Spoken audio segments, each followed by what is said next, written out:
Bueno, buenas tardes. Gracias al Instituto y a Carlitos por la invitación. Cuando me plantearon la idea de venir, obviamente lo primero que me tiran por la cabeza, como suele ocurrir cada vez que me invitan a dar una charla, es los diarios de determinado acontecimiento, en este caso 17 de octubre. Y a mí siempre me da vueltas en la cabeza. Yo tengo 46 años, o sea que vi lo que para mí es lo más rotundo del cambio, aunque me discutan de la radio a la tele y demás. Yo vi el paso de lo analógico a lo digital. Así que no me vengan a explicar cómo fue de la radio a la tele, porque ese es un paso que viene más o menos de lo mismo. Todas las generaciones anteriores siguen sin ponerse de acuerdo con el teléfono celular y todas las que vienen después de mí ya saben qué hacer desde que nacen, cómo manejar un teléfono touch. Así que yo soy el impedimento hecho persona, los que tenemos mi edad. Y siempre me dio vueltas desde aquella Semana Santa tan trágica del 87, donde no sabíamos qué cosa, nos convocaba a todos a la Plaza de Mayo, peronistas, radicales, lo que fuere. Y siempre pensé, ahora, cuando vamos a una manifestación, ¿por qué nos cuesta tanto encontrarnos entre amigos? Quedamos en la esquina de tal y cual y no nos encontramos nunca viendo celulares, WhatsApp, mensaje de texto, mail, iPad, Nextel, entonces, y no hay forma que nos encontremos. Y en aquellas manifestaciones sí nos encontramos. Y digo, ¿cómo era? Que antes llegábamos al horario, no sé bien. Y pensando en esa línea medio desde el absurdo, digo, ¿cómo hicieron el 17 de octubre del 45? ¿Cómo se pusieron de acuerdo? ¿Cómo ocurrió? Y obviamente uno escucha los relatos con cierta cosa épica, obviamente de los viejos, uno se sentó a escuchar y demás, pero no termina de aparecer la respuesta de qué fue lo que corría, cuál era ese hilo transmisor que hacía que una persona fuera atrás de la otra. Alguien me dirá, bueno, el 19 y 20 de diciembre pasó algo parecido. Sí, bueno, pero ya estaba el celular. Entonces, un llamadito podía llegar a ver. En aquel momento no había nada y todo en contra y la información no circulaba y no había ni Twitter, ni un cuerno, ni nada de todo. Entonces, ¿cómo es que ese río va comunicando uno con otro? Y siempre pienso más las historias de la cárcel, ¿no? Esto de la bemba, los pequeños mensajes cifrados. Siempre lo asocio más con esa cosa las velitas, ¿no? Mientras el peronismo estaba proscripto. Esa cosa como de comunicación que va diciendo sin decir, porque no se puede decir, pero al mismo tiempo hay que decir algo. Entonces, me parece que hay como una comunicación que tiene que ver con algo que justamente no está dentro de los cánones de la comunicación, sino que está dentro de los cánones de la política. Y de la política en el sentido más emocional del término. Hay algo que por suerte no entra dentro de los cánones académicos con los que uno puede abordar determinados fenómenos que tienen que ver con la comunicación, pero que van muchísimo más allá. Y eso me parece que nos permite entrar a algo que es una gran tragedia de la Argentina, pero al mismo tiempo esa gran tensión es la que permite que aparezcan cosas tan nuevas. Y que es el vínculo entre lo que uno llama la comunicación, los medios de comunicación, el periodismo y el peronismo. Desde sus propios inicios hay un vínculo imposible. Muchos podrán responder esto y decir que sí, y muchos conservadores y gorilas estarán de acuerdo con lo que estoy diciendo y dirán el verso de ocasión, que es que no hay forma de convivencia porque el peronismo es un movimiento totalitario y la prensa necesita ser libre. Bueno, yo tengo malas noticias para ese razonamiento, porque en realidad la tensión de nacimiento es que el periodismo, desde que nacen y desde que aparecen los medios de comunicación, tienen una lógica liberal en su propia razón de ser. No hay forma de salirse de ahí. ¿Cuál es la lógica liberal? Pensar que hay un modo de contar que es el único posible.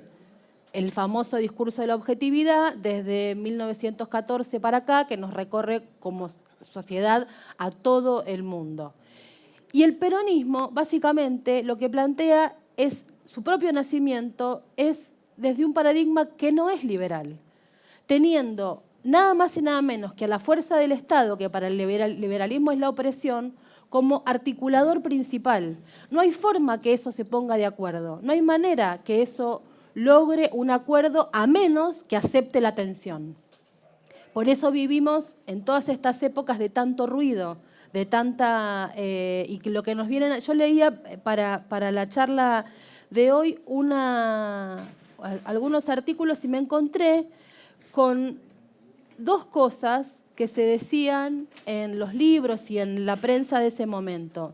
En primer lugar, lo sabido, que Perón era nazi. Quizá hasta uno puede disculpar la época, ese 45 recién terminada la Segunda Guerra Mundial, un uniforme.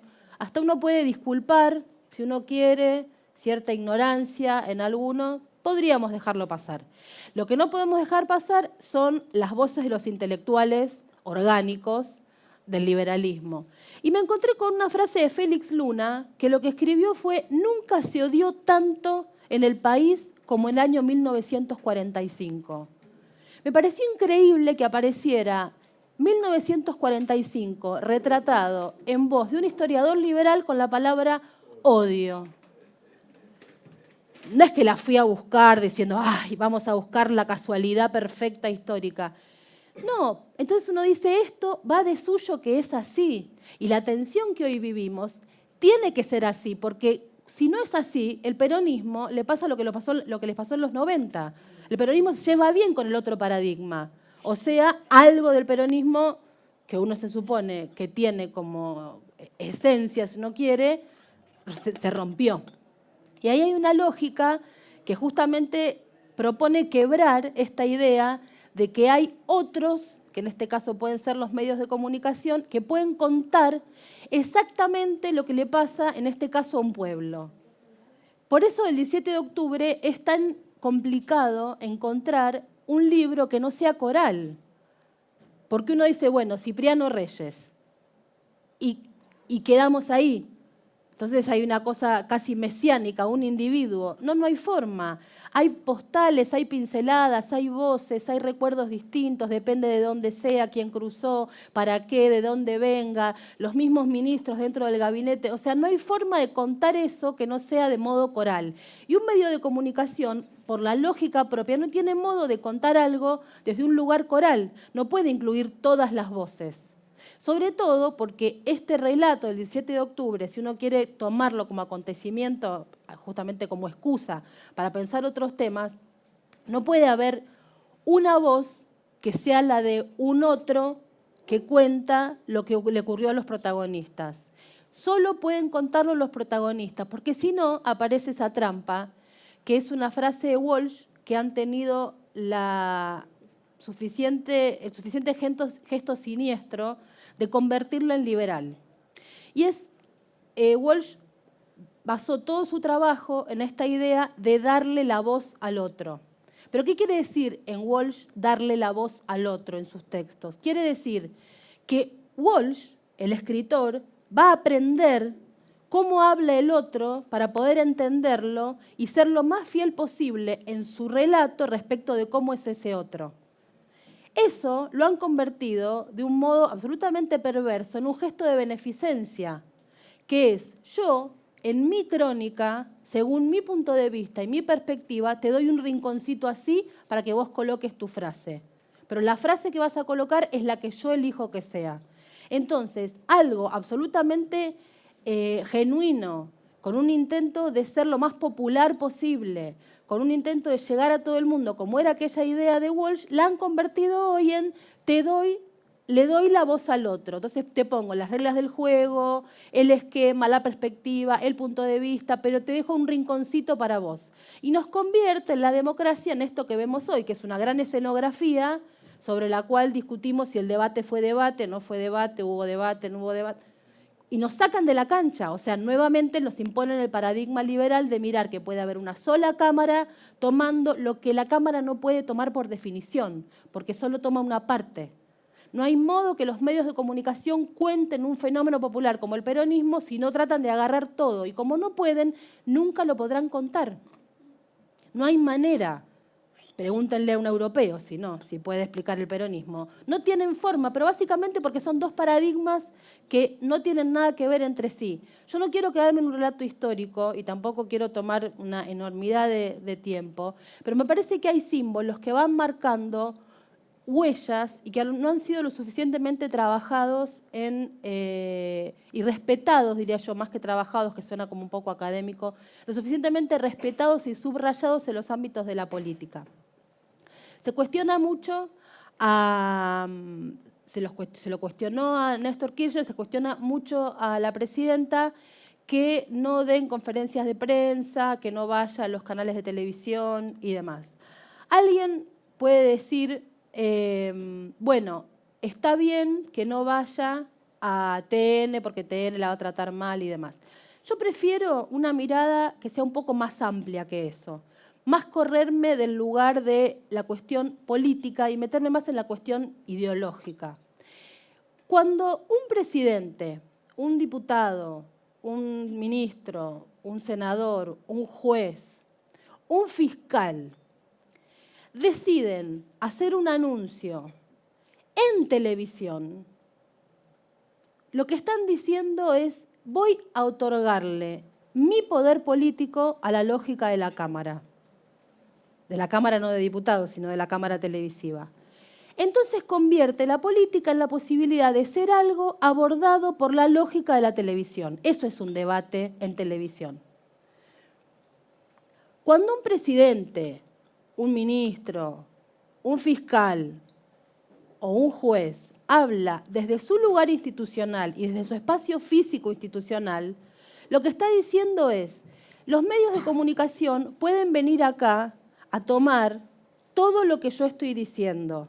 Pueden cubrirlo, pueden grabarlo, pueden filmarlo. Pero la escenografía, si uno quiere llamarla así, es la de las instituciones, no la de la televisión. Pensemos que en Buenos Aires, en 1993, un candidato a diputado que ganó las elecciones, la primera vez que el peronismo ganó en la ciudad de Buenos Aires fue en 1993, con el candidato Herman González, cerró su campaña un jueves a la noche en el programa de Grondona, no en un acto. No es algo menor que un candidato cierre su campaña en un programa de televisión, que no haga un acto de cierre y que gane viniendo del peronismo. Son tres datos que uno dice acá: ¿qué pasó? Bueno, evidentemente hay un ruido y después nunca más ganó. Después podemos decir que Cristina ganó en el 2011 y demás, pero digo, en elecciones así nunca más ganó. Y venía de perder Perón con De la Rúa. O sea, no estoy poniendo un 4 de copas a jugar en esta discusión. Esto me parece que es un momento que muestra cómo el peronismo le había regalado toda su lógica a la lógica de funcionamiento de los medios de comunicación. Menem cada sábado a la noche le daba a Clarín un off, una información, algo para garantizarse el domingo la tapa del diario más importante de la Argentina. Y ahí así se filtraba la información, iban y venían los datos, el periodismo estaba absolutamente feliz porque todo se filtraba. El caos y demás, pero cuando llega Néstor Kirchner, lo primero que hace es hablar desde el Salón Blanco. Todavía no había Salón de las Mujeres, Salón del Bicentenario y demás. Era la casa de gobierno así decrépita, gris, que teníamos, pero habla desde el Salón Blanco. Y en todo caso lo que hace es, ustedes recordarán, poner a los músicos a tocar en ese Salón Blanco. O sea que todo lo que tiene que ver con lo otro de la política entre a casa de gobierno y no al revés, que un presidente se vaya a adecuar a las lógicas de la televisión. Yo quiero decir algo muy chiquitito que quizá les parece una tontería, pero la gente que no está habituada a ciertas cosas de la televisión, cuando alguien va, por más importante que sea su cargo, y hay un otro que no es nadie porque uno no lo conoce, no sabe ni quién es, que le coloca el aparatito por el cual su voz va a salir, hay un momento de absoluta debilidad. Sin ese aparatito, esa persona muy importante no tiene forma de que su voz salga. Bueno, eso es un pequeño gesto de dominación. Si te sacan el micrófono, no seguís hablando. Si alguien te lo corta desde allá, no seguís hablando. Eso en un acto se supone que no va a ocurrir porque el que está manejando el sonido es parte de lo mío. En casa de gobierno eso no va a ocurrir porque el micrófono lo manejo yo. Son pequeñas cositas, digamos, pero que tiene que ver con quién deja la puerta entrar, quién hace que pase uno, quién hace que pase otro. Entonces, esas pequeñas cosas son las que, en principio, antes de la discusión de la ley de medios y de todo eso, ponían como locos al periodismo argentino, que no se sabía manejar con eso. ¿Cómo es esto de que no hay filtraciones? ¿Cómo es esto que no hay más off the record? ¿Cómo es esto que la información la maneja la política y no los medios de comunicación? ¿Cómo es esto que no hay operaciones los fines de semana a través de las tapas de los diarios? Hubo un saludo a los periodistas en el año 2005, si yo no me equivoco, 2006, que fue un aviso a página completa en todos los diarios que decía, queremos saludar a los periodistas en su día, por eso les vamos a dar vamos a hacer un gran apriete, vamos a hacer un gran apretón, seguimos apretando periodistas, era algo así.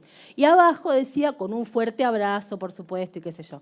Ya había una tensión, y digo, estaba Alberto Fernández, no se discutía la ley no había un cuerno, pero había una tensión, que era esto de por qué no nos dan la información y nos filtran por abajo lo que nosotros queremos tener como materia prima. Porque la política había decidido establecer sus propias reglas, con pequeños gestos primero, como digo, de hablar desde el Salón Blanco, contestarle a los medios de comunicación. Recordemos esos dos gestos que tiene Kirchner, uno de pedir la cadena nacional para contestarle a la Corte, que había hecho una operación mediática, y la otra es que le contesta desde el Salón Blanco a Escribano, que le había hecho su pliego de condiciones en un editorial de La Nación.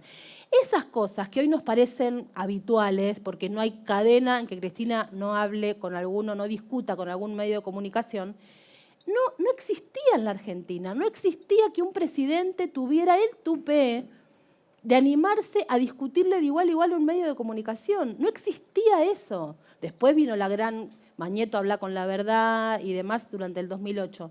Pero digo, quiero ir a los momentos previos de todo eso, cuando esta cosa de desenmascarar tiene que ver para mí, y con esto voy cerrando, con esta tensión de nacimiento de dos paradigmas, un movimiento que necesita de la política para poder vivir y de la política en todo el sentido, también de una política respecto de los medios de comunicación, pero no solo, no únicamente.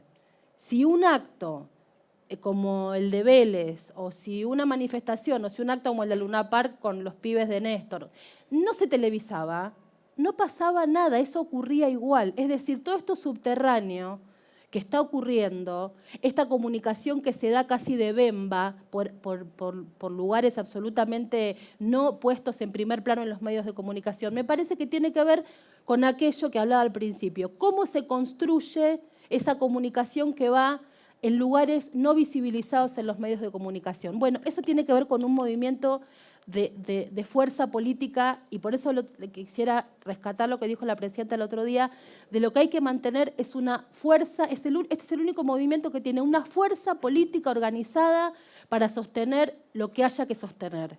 Lo demás son mucho medio de comunicación, mucha cartelería, mucho folleto, pero no tiene eso subterráneo que comunica y que está invisibilizado en un montón de lugares. Entonces me parece que esa tensión de origen no se va a romper. Y yo, la verdad que lo que digo de corazón es, ojalá nunca se rompa, porque cuando se rompa quiere decir que una lógica le ganó a la otra.